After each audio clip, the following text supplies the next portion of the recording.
Now I believe destiny.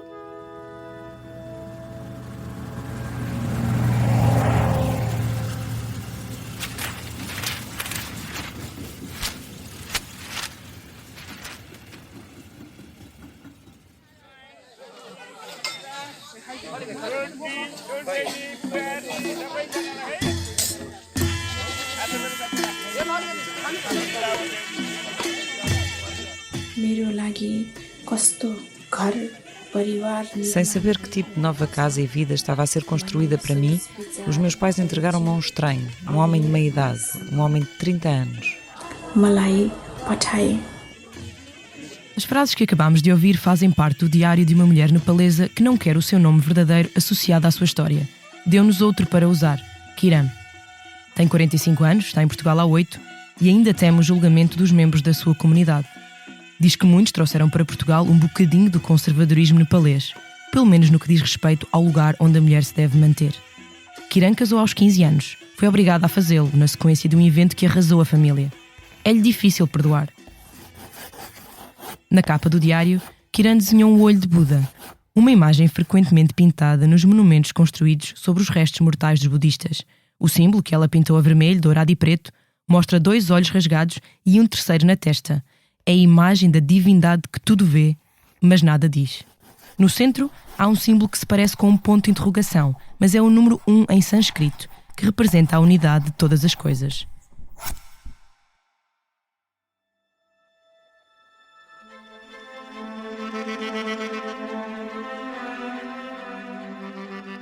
Sejam bem-vindos ao podcast Diários Migrantes, uma série de 5 episódios onde contamos a história por trás de 5 nomes: Kiran, Usman, Salima, Willy e Filomena. Eu sou a Ana França, a sonoplastia da série é de Salomé Rita e a capa foi desenhada por João Carlos Santos e Tiago Pereira Santos.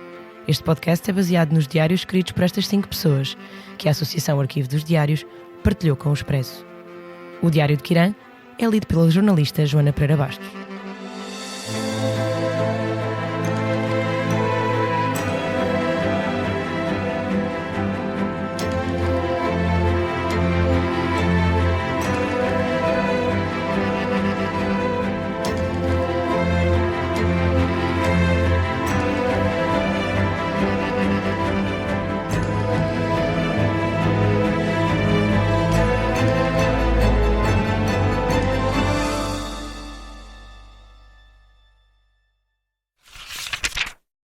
Comecemos pela minha infância. Sou uma rapariga que gosta de desportos, de natureza simples, mas fraca nos estudos. Em inglês, existe a expressão tomboy, Maria Rapaz. E sim, eu era tomboy. Tinha cabelo curto, era uma rapariga de pele escura, bronzeada, sem qualquer interesse em roupas e moda. A terceira filha de 4. A nossa casa era muito bonita, com um grande jardim muito bem mantido, rodeado e coberto de exuberantes árvores de frutos e de plantas. Não faltava nada à nossa família. O meu pai era um homem de negócios e a minha mãe era uma boa dona de casa, que tinha tudo e que atendia a todas as nossas necessidades. O meu pai era muito trabalhador, mas muito rígido. Devido à sua natureza silenciosa, nós, normalmente, não discutíamos muito com ele, nem nessa altura, nem agora. Ao longo do tempo, nós, as 4 irmãs, íamos crescendo felizes e cheias de alegrias. À medida que entrávamos na puberdade, esses dias, uau, como eu gostava que o tempo tivesse parado ali. Quão alegre teria sido sem quaisquer preocupações. Mas o tempo passava gradualmente e as coisas iam mudando.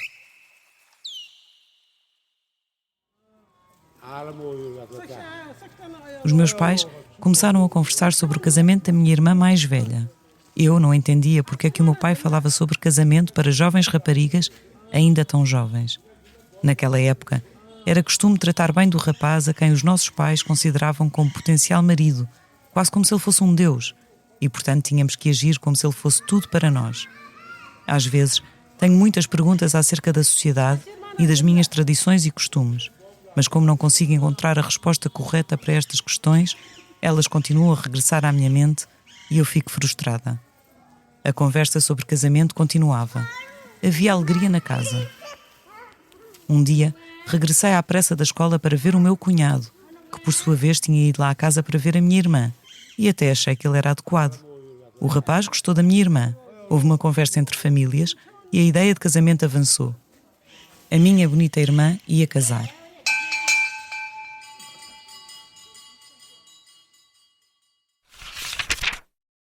We all prepare for called our relatives, cousins, friends. Chamámos os nossos familiares, primos, amigos e vizinhos. E então estávamos todos prontos para receber as pessoas. Eram muitas. Tínhamos chamado mais de 500 pessoas. There is lots of more than 500 people. Day before wedding, it's only 3 days. After 3 days. Já tínhamos preparado os convites, já os tínhamos enviado. E então, de repente, antes do casamento, apenas 3 dias. 3 dias. Já tínhamos terminado as compras todas, tudo. Até havia um grande serviço de catering que tínhamos contratado. Está tudo pronto para o casamento. Eu já tenho um vestido para o casamento. A minha irmã também tem um vestido de noiva. Todas as pessoas têm as suas roupas de gala. E então, de repente, 3 dias antes, a minha irmã desapareceu. She is like a vanished. We don't know when. Não sabemos exatamente quando. Eu acho que ela disse que ia só à casa da melhor amiga, só ir e vir. Quickly, and then she will come back. Mas nunca mais voltou. She never come back.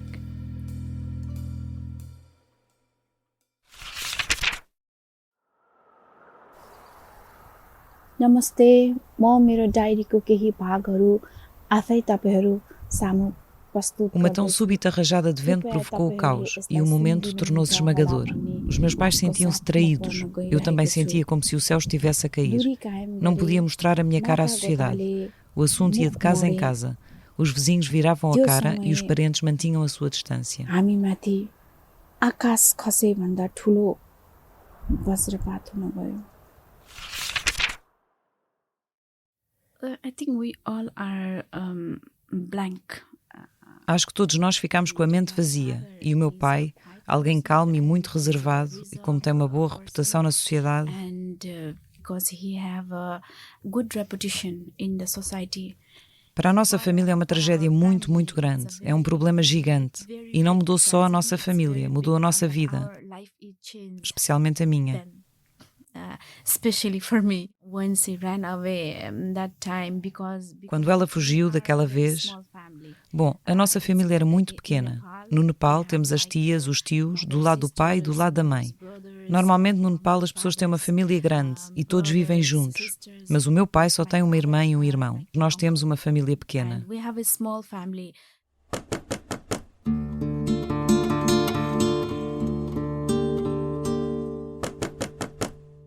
That time I don't know what I have to do. Naquele momento eu não percebi o que tinha de fazer. No dia seguinte ao casamento, os primos do rapaz, a família inteira mais os amigos, todos vieram à nossa casa. E então, os meus pais não sabem o que fazer, não sabem, porque não temos a tal família grande à qual pedir sugestões, entendes? Não temos muita gente, mas o meu pai fez uma coisa boa. Bom, não foi uma coisa boa, foi a coisa certa. Perguntou ao rapaz e à família quanto é que eles queriam como compensação. In money. Para reparar os danos, sim. Podíamos dar-lhes dinheiro, mas a família do rapaz e os amigos não aceitaram. They did not accept that thing.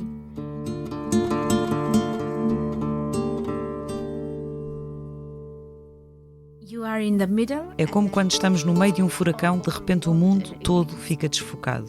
O mundo inteiro ficou escuro. Dark. And then my father. Estou a ver o meu pai, ele está tão alterado, tão perturbado, e a minha mãe chorou, estava muito, muito envergonhada. Ashamed. They suddenly questioning me that are you ready? Are you going to marry with him? E de repente eles estão a questionar-me, a perguntar-me a mim se estou pronta. E perguntavam-me, então aceitas casar-te com ele? E eu estava...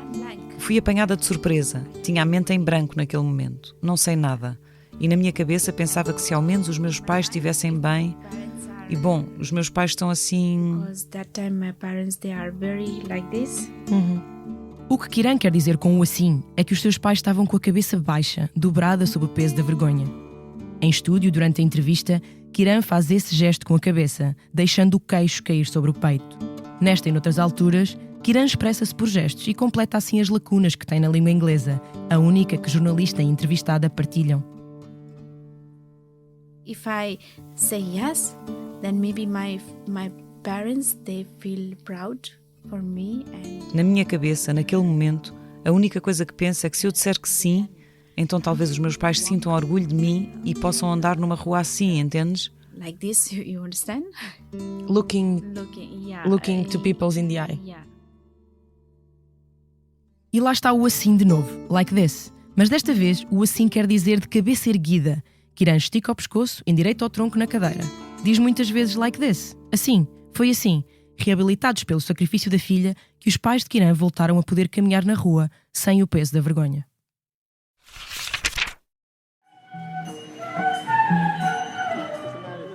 Há uma tradição que diz que a Janti, a procissão de casamento no Nepal, não pode ser devolvida.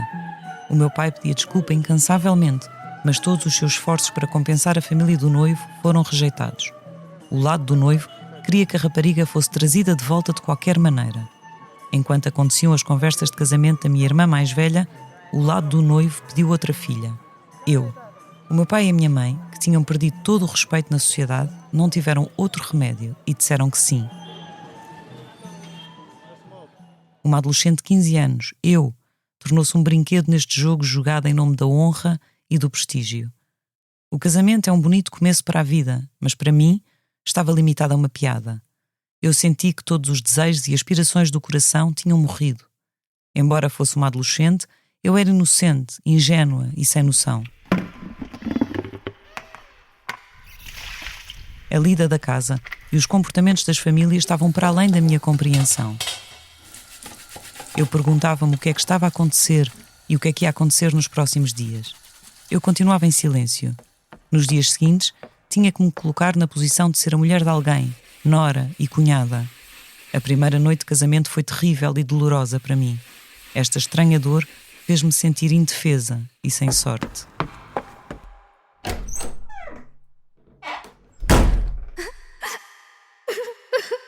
Eu fui entregue pelos meus pais a este homem e foi-me dito que a aceitação era uma santa virtude. Os meus pais não entendiam a minha dor e também nunca tentaram entender. Ninguém viu que os meus dias se transformaram em pesadelos. Continuava a chorar de nojo. A minha alma chorava sempre de desespero. Não podia mostrá-la a ninguém, nem podia dizer a ninguém. A minha mãe costumava dizer que devíamos tomar conta da casa do nosso marido, que servir a sogra é uma obrigação da nora e que, sendo rapariga, devia ser capaz de apoiar a família. Estas frases da minha mãe sempre me levaram a curvar-me. Durante a década dos seus 20 anos, Kiran falou pouco com a família. Agora já fala com os pais sem sentir a sombra do seu casamento imposto. Já não os culpa porque se apercebeu que eles só fizeram o que as suas limitações, pela educação que tiveram, lhes ordenaram que fizessem.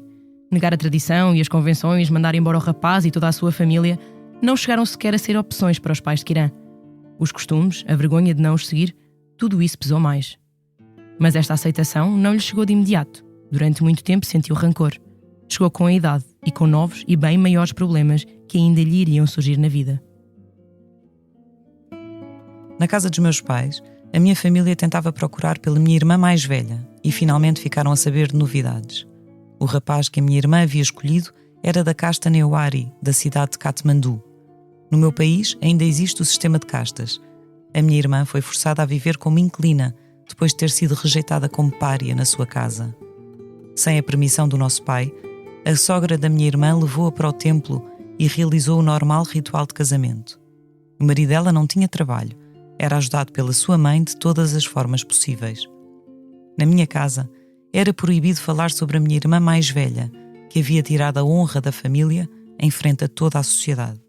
O seu amor verdadeiro era considerado um crime. Na minha nova casa, nunca tive a oportunidade de sentir um comportamento harmonioso da parte da família do meu marido. Mas ainda assim, eu segui as regras enquanto servente obediente. Fiz sempre o que me diziam, sem qualquer objeção.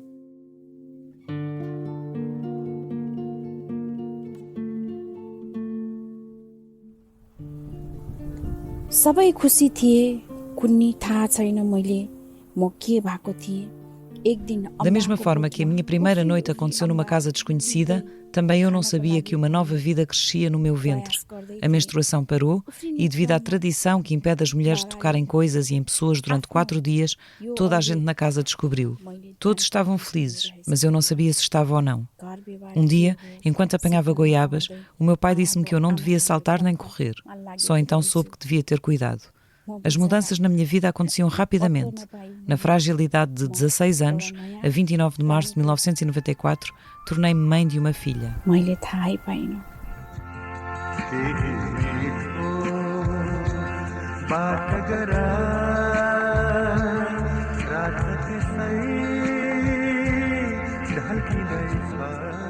Quando a entrevista entra na parte da sua primeira gravidez, Kiran começa a chorar. Tenta continuar a conversa, mas acabamos por lhe dizer para beber um pouco de água e se acalmar antes de continuar. At 16? Yeah, when... Oh.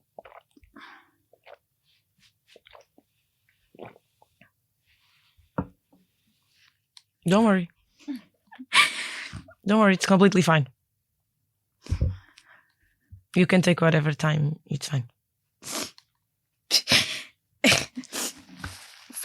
It's fine.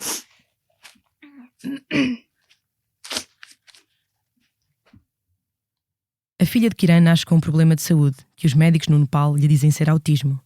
Hoje sabe que não é autismo, é um problema do desenvolvimento das capacidades cognitivas. Kiran diz que a sua filha tem um pensamento de criança dentro de um corpo de jovem adulta. Quando descobriu que a menina não era completamente igual às crianças que conhecia, lançou-se na procura de respostas entre os poderes ocultos da sua religião. E, entretanto, o marido emigra para o Japão.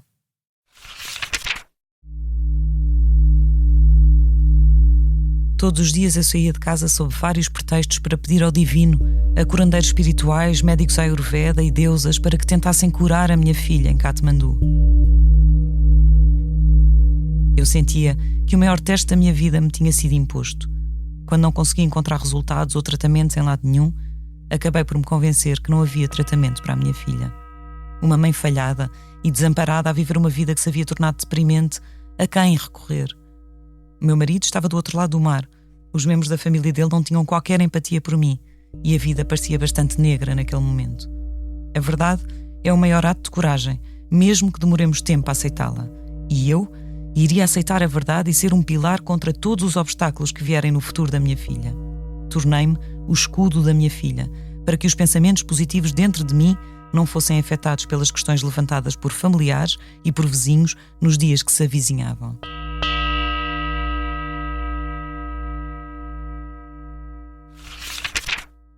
O pai de Kiran decide que é importante ela continuar a ver o marido, e então ela vai com o pai até Tóquio.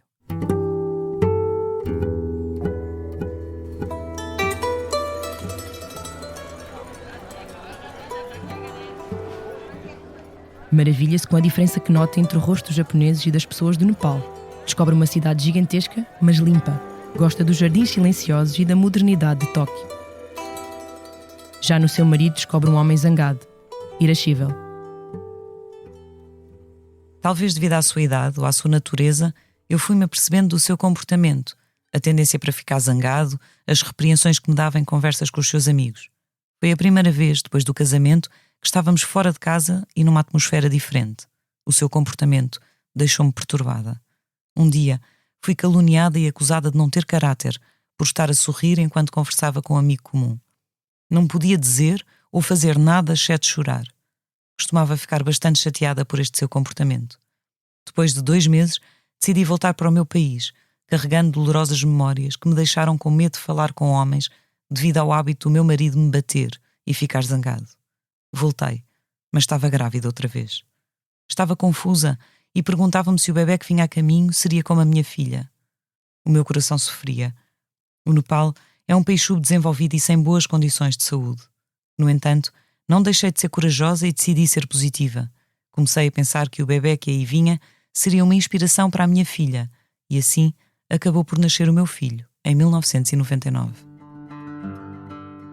Mesmo que o comportamento das pessoas à sua volta não fosse o ideal, Kiran era feliz com as suas 2 crianças, apenas pelo facto de poder olhar para elas, como escreve no diário. O seu estatuto muda quando nasce um filho homem. Ser mãe de um homem é como subir um lance inteiro de escadas no respeito da família. O marido regressa do Japão e só presta atenção ao rapaz. Volta à violência sobre Kiran e sobre os homens que falam com ela. Um dia até agride o professor da própria filha, por ciúmes. Em poucas semanas, ele volta a emigrar, desta vez para os Estados Unidos. Kiran fica e inscreve-se num curso de maquilhagem. Foi então que fiz a segunda maior viagem da minha vida. O meu pai disse-me que a minha segunda irmã mais velha havia assentado num país chamado Irlanda. Ela tinha lá casa e era mãe de 2 filhos. Eram coisas que nunca tinha experimentado, visto ou comido antes. Eu estava espantada de ver a família feliz da minha irmã e a sua vida alegre. O meu cunhado trazia chá à minha irmã de manhã, a minha irmã vestia-se com vestidos curtos, como ela quisesse, e todos os meses ela ia sair com amigos. Ao ver isto, eu fiquei com inveja da minha irmã e senti-me bastante zangada com os meus pais, mas nunca revelei os meus sentimentos. Até para escolher a cor das minhas roupas eu era controlada e, de repente, quando vi isto tudo, senti que não sabia em que mundo estava, que havia de certeza perdido alguma coisa pelo caminho. A minha irmã ensinou-me o que sabia e tentou ajudar-me a viver feliz. Um tal ponto de viragem pode acontecer na vida. Eu vi e aprendi que temos de viver com alegria e através do riso. Enquanto vivia lá, comecei a desfrutar das roupas da minha irmã. A primeira dança, a minha primeira bebida alcoólica e a primeira vez que tive a oportunidade de sair com as amigas da minha irmã. Aquele país era puro paraíso para mim. Até agora, os dias mais felizes do mundo foram aqueles, enquanto vivi na Irlanda. Mas os dias felizes não duram para sempre, e chegou o dia do meu regresso. Eu regressei a casa, onde estavam partes do meu coração, mas desta vez com bastante experiências na mala. Quando regressei a casa, o meu marido disse que ele também iria regressar dos Estados Unidos.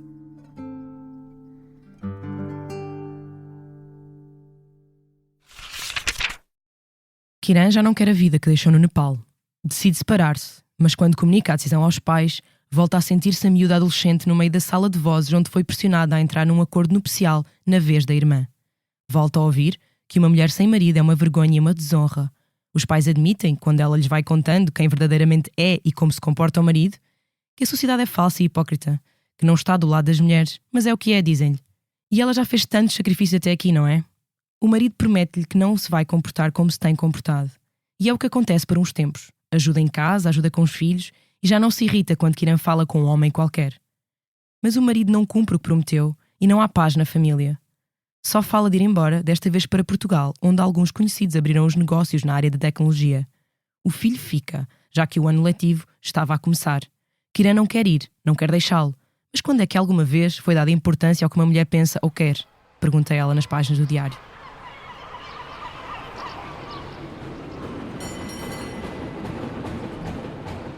Deixei o meu filho num colégio e com o coração pesado fui para um país chamado Portugal, em setembro de 2015, com a minha filha e o meu marido. Começava um novo capítulo da minha vida. Chegamos a Lisboa, a capital, onde já havia muitos nepaleses. Já tínhamos sido alertados pelas notícias que apenas algumas pessoas ajudavam, mas a maioria tinha más intenções e, portanto, tivemos cuidado. Tive dificuldades em casa, mas não tinha muita consciência do que acontecia lá fora. Era um ambiente totalmente novo. Sentia que Portugal era um país desenvolvido, com boas infraestruturas e que era um país seguro, com lei e ordem. Portugal é um país muito agradável, soalheiro e bonito, com uma rica natureza como no Nepal. Eu acabei por realmente apaixonar-me pelo país. Tive bastantes dificuldades ao início. Tinha que trabalhar e tomar conta da minha filha sem o apoio de ninguém. A minha filha passava pouco tempo na Santa Casa e no restante tempo tive de a ensinar a trancar-se e a ficar em casa. Gradualmente, comecei a ensinar a minha filha a ir até ao meu local de trabalho. Como diz o ditado, em casa de Deus divino há atrasos, mas não há escuridão. Perguntámos a Kiran o significado desta frase. Eis o que ela respondeu. For me, I believe a God. God. Sim, para mim, eu penso, eu acredito em Deus. Deus está sempre a testar-me, a pôr-me à prova e fechou-me sempre muitas portas, mas deixa sempre um pequeno buraquinho que abre para eu passar. He always open for me.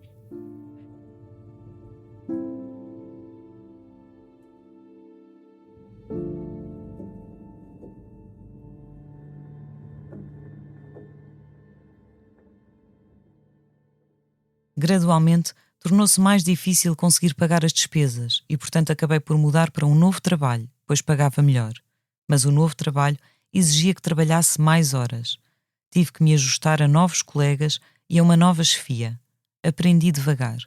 Independentemente de onde alguém vive geograficamente, coisas positivas e negativas vão acontecer em qualquer lugar. No início, parece que apenas aconteciam no meu país e geografia, mas não. Mesmo em países na Europa, existem muitas pessoas de mente fechada. No trabalho, o chefe estava de olho em mim, de uma forma maldosa, e tentava continuamente atrair-me para si usando vários truques. Ele havia atraído assim muitas irmãs nepalesas, com a esperança e o pretexto de lhes dar um bom trabalho e salário. Começou a ser difícil ir para o trabalho todos os dias e por isso decidi despedir-me, pois não conseguia mais suportar a forma como estava a ser tratada. Kiran despede-se. Fica desesperada, sem emprego e com o marido longe. Depois a vida volta a mudar.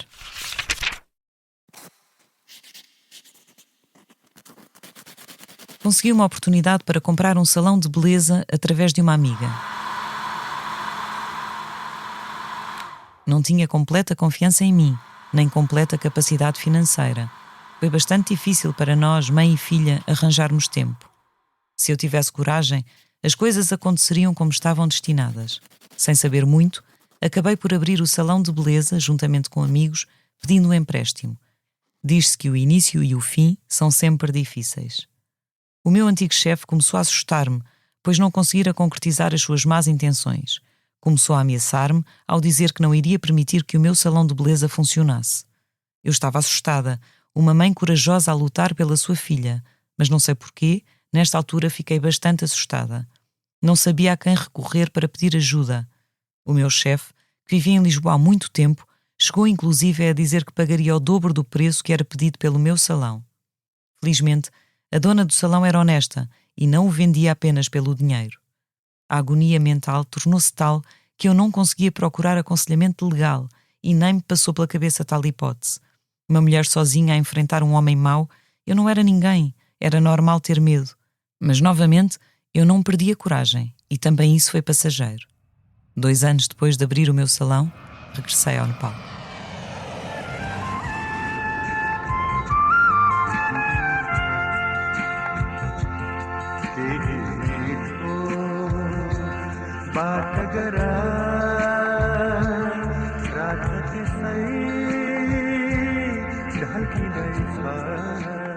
Kiran dá todo o amor que consegue dar ao seu filho num espaço de 2 meses, que é o limite que tem até lhe ser exigido que comece a trabalhar em Lisboa, no salão que acabou de abrir, no centro da capital portuguesa.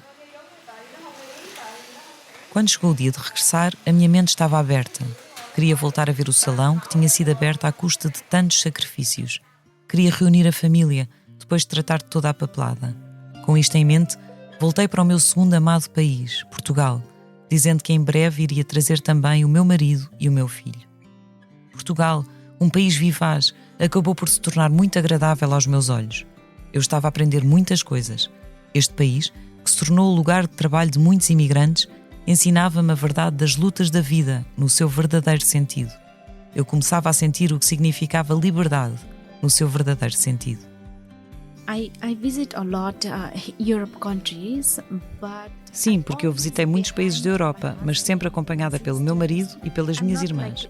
Estava sempre atrás. I'm always behind. Mas em Portugal, estou sempre na frente. But Portugal, I'm always front. Todo o ser humano tem direito a ser livre. Eu comecei a sentir que os passos levados a cabo por uma mente independente são os corretos. Eu agora estava a tornar-me uma alma independente e autossuficiente. I have to do it. I had to do it. Tenho de fazer as coisas, tenho de fazer as coisas. Agora e no futuro também vou ter de ser eu. Antes não era assim. Era sempre o meu marido que estava à minha frente, sempre outra pessoa à minha frente. Mas aqui em Portugal, quando eu vim para cá com o meu marido e ele teve de ir embora por causa do meu filho, aí eu vim para a frente, pela minha filha e para eu mesma sobreviver. For my daughter, for me to survive. O tempo continuava a passar, mas eu achava que o atraso nos direitos da minha filha era um resultado da gestão daqui. Depois de muita papelada, para conseguir trazer o meu filho e marido, eles finalmente chegaram a Lisboa, em novembro de 2019. A família reunida graças ao governo português. Procurámos um colégio para o meu filho. O meu marido também arranjou um trabalho. O meu sonho era que a nossa família de 4 avançasse junta, como uma família feliz. Eu achava que a nossa família iria crescer junta e apoiar-se mutuamente nos seus sonhos. It is very, very, very, very difficult for me. E é muito, muito difícil para mim conseguir tudo. As pessoas aqui são muito generosas, mas ainda assim é muito difícil. The people are very good here, but in the same way, it is very difficult.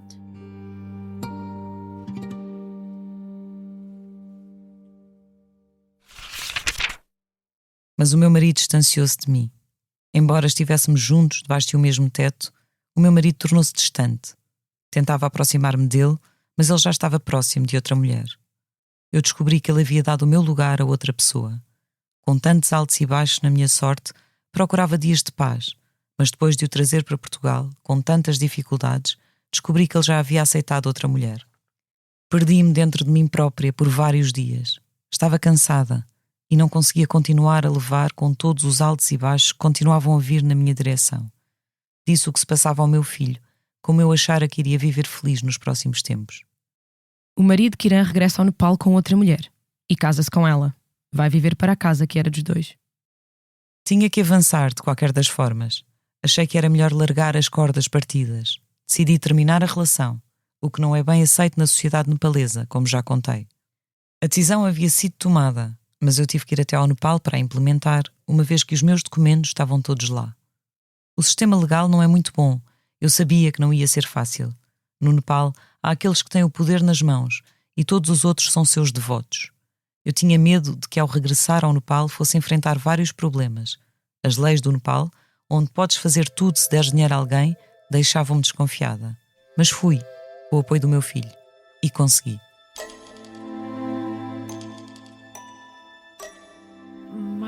My life it's very like this. It's like this. What do you mean? It goes up, down, like this. Quando penso no meu passado, a minha vida é muito sobe, desce, sobe, assim, sempre.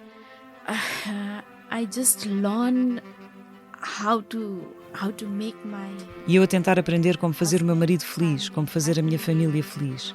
E eu penso, acabei de aprender algo novo. Learning, you know. Sempre a aprender, entendes?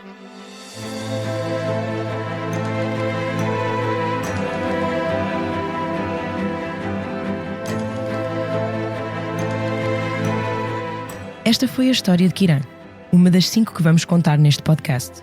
No próximo episódio, a história de um rapaz paquistanês que foge da sua aldeia sem dizer nada aos pais para procurar uma vida melhor na Europa. Disseram-lhe que seriam 2 ou 3 semanas, mas Josman esteve em trânsito mais de 9 meses. Nesse tempo foi enganado por contrabandistas, preso, roubado e até abandonado à beira da estrada. Este podcast é uma adaptação de alguns diários recolhidos pela Arquivo de Diários, uma associação sem fins lucrativos apoiada pelo Fundo Social Europeu e pelo Portugal 2020. O arquivo continua interessado em receber as memórias autobiográficas de todos os que estejam interessados em escrevê-las. A sonoplastia da série é de Salomé Rita e a capa foi desenhada por João Carlos Santos e Tiago Pereira Santos. A coordenação é de Joana Beleza e a direção de João Vieira Pereira. Ouça Diários Migrantes em expresso.pt ou em qualquer app de podcast.